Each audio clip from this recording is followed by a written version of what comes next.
स्वागत है आपका आपके अपने चैनल परीक्षा जुगाड़ में।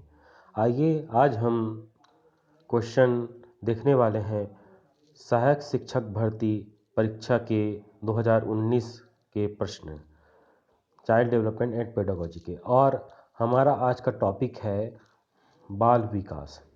तो देखिए यहाँ पे जो पहला क्वेश्चन आया हुआ था वो जो है बाल विकास से था। पहला जो है क्वेश्चन है शारीरिक विकास का क्षेत्र है। तो शारीरिक विकास का क्षेत्र पहला ऑप्शन है स्नायुमंडल, दूसरा है स्मृति, तीसरा अभिप्रेरणा, डी समायोजन। The area of physical development is A neural, B memory, C motivation, D adjustment. तो देखिए फर्स्ट ऑप्शन की बात करें स्नायुमंडल, तो स्नायुमंडल होता क्या है या न्यूरल होता क्या है। तो आइए देखते हैं न्यूरल क्या होता है। तो न्यूरल की अगर बात करें तो न्यूरल या स्नायुमंडल या नाड़ी संस्थान तीनों एक ही चीज़ें होती हैं। प्राणी के शरीर में फैला हुआ सूक्ष्म नाड़ियों का वह जाल जिससे स्पर्श, दर्द आदि की अनुभूति होती है। इसका मतलब स्नायुमंडल जो है पूरे शरीर में फैला हुआ है। इसका मतलब शरीर का संबंध स्नायुमंडल से है या शारीरिक विकास का क्षेत्र भी स्नायुमंडल है। इसका मतलब फर्स्ट ऑप्शन स्नायुमंडल न्यूरल ही करेक्ट आंसर है। शारीरिक विकास का क्षेत्र स्नायुमंडल होगा। बाकी बाकी चीज़ों की या बाकी ऑप्शंस की बात करें स्मृति, तो स्मृति जो है सिर्फ ब्रेन में होता है। ठीक है, इसका संबंध पूरे शरीर से नहीं होगा। अभिप्रेरणा मोटिवेशन जो है यह जो है आदमी को मोटिवेट करता है। तो यह जो है एक इमोशनल फैक्टर है, तो इसका भी संबंध शारीरिक विकास से नहीं होगा। एडजस्टमेंट का भी संबंध शारीरिक समायोजन का संबंध भी शारीरिक विकास से नहीं होगा। तो ऑप्शन ए जो है यहाँ पर करेक्ट आंसर होगा।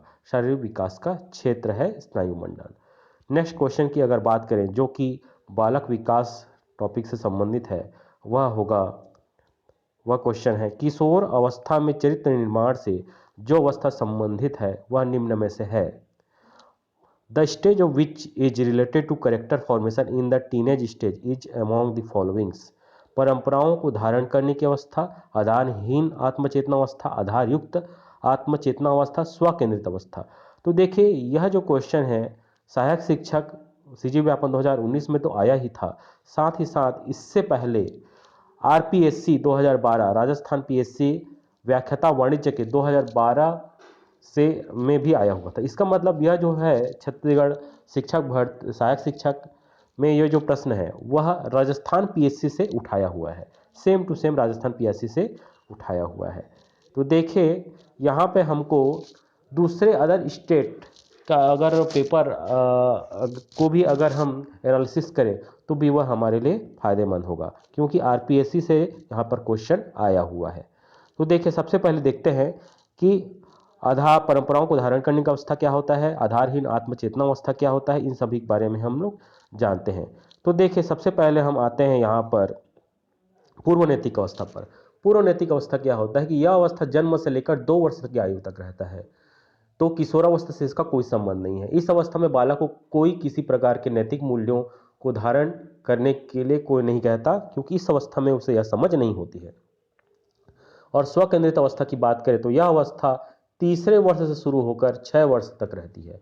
इस अवस्था में बालक को सभी नैतिक क्रियाएं अपनी आवश्यकताओं तथा अपनी इच्छा पर केंद्रित रहती है। तो इसका भी संबंध किशोरावस्था से बिल्कुल भी नहीं है। पर वहीं पर अगर हम बात करें कि परंपराओं को धारण करने का अवस्था, तो यह होता है 7वें वर्ष से किशोरावस्था तक। 7वें वर्ष से किशोरावस्था तक परंपराओं को धारण करने वाली अवस्था होती है। आधारहीन आत्मचेतना अवस्था की बात करें तो यह जो अवस्था है यह किशोरावस्था से संबंधित है। इसका मतलब हमारा सही उत्तर होगा आधारहीन आत्मचेतना अवस्था, जो कि यह अवस्था किशोरावस्था से संबंधित है। और आधार युक्त आत्मचेतना अवस्था की बात करें तो यह नैतिक विकास की यह चरम अवस्था होती है। इस अवस्था में व्यक्ति अपनी भावनाओं को नियंत्रण में रखकर अपनी मानसिक शक्तियों का प्रयोग करते हुए विशेष नैतिक व्यवहार करता है। तो यहाँ पर अगर हम क्वेश्चन की बात करें, क्वेश्चन पे आ जाए तो किशोरावस्था में चरित्र निर्माण से जो अवस्था संबंधित है वह होगी आधारहीन आत्मचेतना अवस्था। आधारहीन आत्मचेतना अवस्था जो कि किशोरावस्था से संबंधित है। इसका मतलब ऑप्शन बी जो है वह आधारहीन आत्मचेतना अवस्था इसका करेक्ट आंसर होगा। देखिए आधारहीन किशोरावस्था में जो है आधार किशोर जो होते हैं आधारहीन होते हैं, आधार नहीं बना होता। ठीक है, इसलिए इससे भी आप याद रख सकते हैं कि ऑप्शन बी इसका करेक्ट आंसर होगा। और अगर यही क्वेश्चन अगर पूछा जाता कि यहाँ पे क्वेश्चन पूछा जाता कि परंपराओं को धारण करने वाली अवस्था क्या है, तो यहाँ पे हो जाएगा आंसर बाल्यावस्था। परंपराओं को धारण करने वाली अवस्था हो जाएगा बाल्यावस्था। आधारयुक्त आत्मचेतना अवस्था क्या और इसके आगे और देखें तो पूर्व नैतिक अवस्था, तो ये आपका शैशव अवस्था हो जाएगा।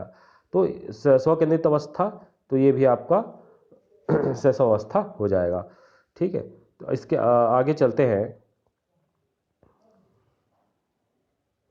अगला प्रश्न देखें, तो अगला प्रश्न है शरीर के आकार में वृद्धि होती है निम्न में से किस कारण से। तो शरीर में जो आकार में वृद्धि होती है, ऑप्शन डी देखते हैं नैतिक विकास। तो देखिए नैतिक विकास का शरीर के आकार में वृद्धि से कोई संबंध नहीं है। नैतिक विकास का संबंध है कि बच्चा जो है सही और गलत का निर्णय किस तरह से लेता है। ऑप्शन डी सी संज्ञानात्मक विकास। संज्ञानात्मक विकास का संबंध होता है बुद्धि के विकास से। ऑप्शन बी का संबंध होता है संवेगात्मक विकास, इमोशनल डेवलपमेंट से, मतलब इमोशनली बच्चा जो है कितना डेवलप या विकास हुआ है या विकसित हुआ है। ऑप्शन ए की बात करें शारीरिक और ज्ञानात्मक विकास की, तो शारीरिक विकास की बात करें तो शरीर के आकार में वृद्धि से इसका संबंध है। ज्ञानात्मक विकास मतलब मांसपेशियों में समन्वय से इसका संबंध है। तो शरीर के आकार में वृद्धि निम्न में से किस कारण से होगी, तो ऑप्शन ए इसका करेक्ट आंसर होगा, शारीरिक और गत्यात्मक विकास से। The body size increases because of physical and dynamic development. चलिए आगे बढ़ते हैं। देखिए यहाँ पे लिखा हुआ है शारीरिक विकास शरीर के विकास संबंधी होता है, अर्थात शरीर की लंबाई तथा भार। गतिक विकास मांसपेशियों के विकास और समन्वय संबंधित होता है। संज्ञानात्मक विकास अर्थ और मस्तिष्क वृद्धि और बौद्धिक विकास से है। आगे बढ़ते हैं। यहाँ पे देखिए यहाँ पे भी इसके बारे में एक्सप्लेनेशन दिया हुआ है और आगे चलते हैं नेक्स्ट क्वेश्चन पर। तो देखिए नेक्स्ट क्वेश्चन ये बोल रहा है जो कि बाल विकास से संबंधित है, व्यक्तिगत शिक्षार्थी एक दूसरे से खाली स्थान में भिन्न होते हैं। ऑप्शन डी की बात करें विकास की सामान्य क्षमता, तो देखिए विकास की सामान्य क्षमता जो है सभी बच्चों में होती ही है, तो इसमें भिन्नता वाली कोई बात नहीं है। विकास के क्रम की अगर बात करें तो विकास का क्रम जो है सभी बच्चों में सेम ही होता है। पहले शिशुअवस्था होता है, फिर बाल्यावस्था होता है, फिर तीसरा किशोरावस्था होता है। तो इस तरह से जो है विकास का क्रम सभी बच्चों में सभी बालकों में सेम ही होता है। और विकास की दर की अगर बात करें तो विकास की दर जो है व्यक्तिगत शिक्षार्थियों या सभी लर्नर्स बच्चों में अलग अलग होती है। विकास की दर जो है सभी व्यक्तिगत शिक्षार्थियों में भिन्न भिन्न पाई जाती है। कोई किसी और कोई बच्चा जो है बहुत जल्दी बड़ा होता है, कोई बच्चा धीरे धीरे बड़ा होता है। शारीरिक वृद्धि कोई बच्चा बहुत स्पीड से करता है, कोई बहुत स्लोली करता है। तो देखिए यहाँ पे जो ऑप्शन बी है वो करेक्ट आंसर होगा विकास की दर से। और ऑप्शन ए की अगर बात करें विकास एवं वृद्धि एवं विकास के सिद्धांतों की, तो वृद्धि एवं विकास के सिद्धांत सबके लिए बराबर ही होता है। इसका मतलब ऑप्शन बी जो है यह विकास की दर यह जो है सही उत्तर होगा। फिर आगे चलते हैं नेक्स्ट क्वेश्चन पर। तो नेक्स्ट क्वेश्चन है बालक का विकास इसका परिणाम है। तो बालक का विकास जो है किसका परिणाम होता है, सिर्फ वंशानुक्रम का परिणाम होगा क्या, नहीं। देखिए बालक का विकास जो है अनुवांशिक या वंशानुक्रम इनहेरिटेंस के अलावा है ना और भी बहुत सारी चीज़ों पर डिपेंड करता है, वातावरण पर भी डिपेंड करता है। तो वंशानुक्रम भी गलत आंसर हो जाएगा। वातावरण की बात करें तो वातावरण भी अपने आप में सिर्फ वातावरण पे ही निर्भर नहीं करता।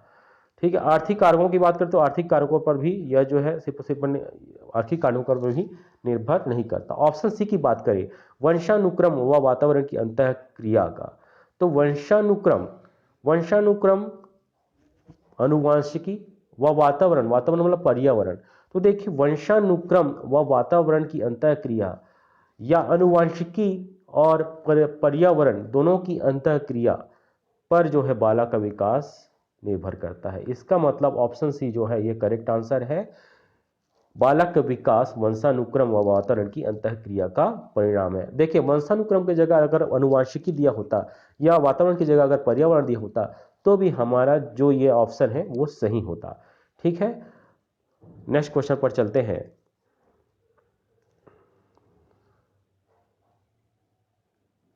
देखिए यहाँ पर बहुत ही अच्छा ग्राफ बना हुआ है विकास और वातावरण। तो देखिए विकास किससे होगा, वंशानुक्रम और वातावरण से ही विकास जो है होगा। नेक्स्ट क्वेश्चन पर चलते हैं। नेक्स्ट क्वेश्चन देखते हैं। यहाँ पे देखिए नेक्स्ट क्वेश्चन है किस मनोवैज्ञानिक के अनुसार विकास एक सतत और धीमी प्रक्रिया है।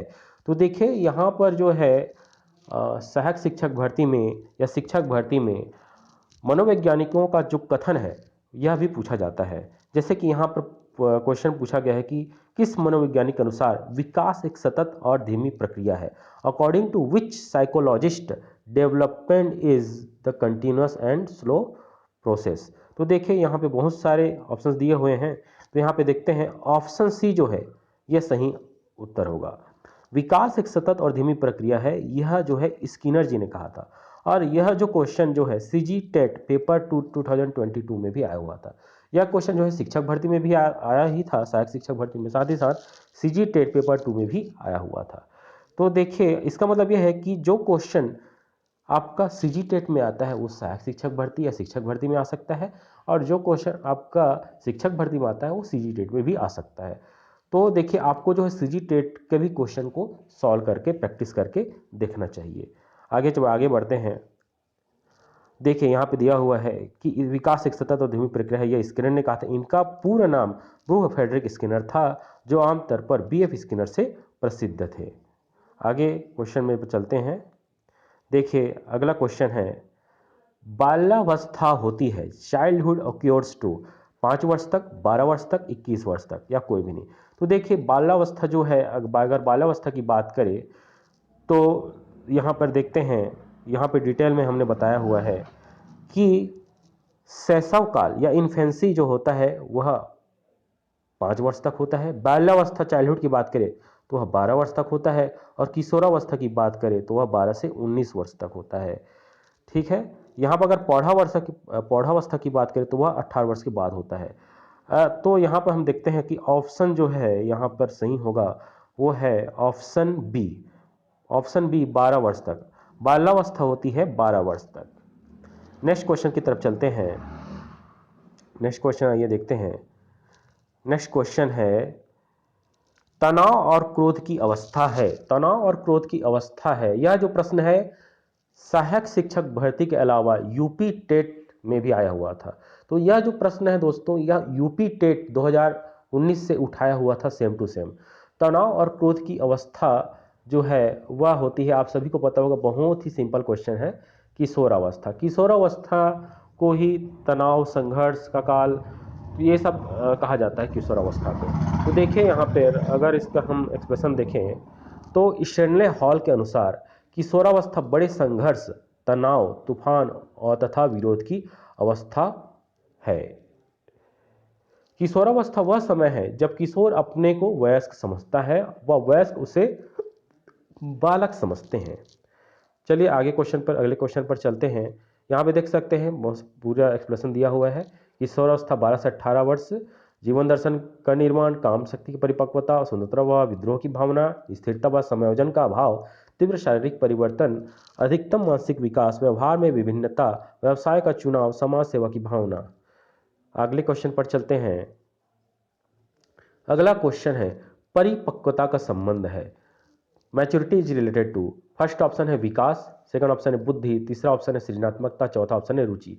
तो परिपक्वता का संबंध सिर्फ और सिर्फ विकास से होगा। देखिए होता क्या है परिपक्वता, यहाँ पर देखिए तो परिपक्वता क्या होता है कि जीव के भीतर विकास और विकास का पूरा होना है।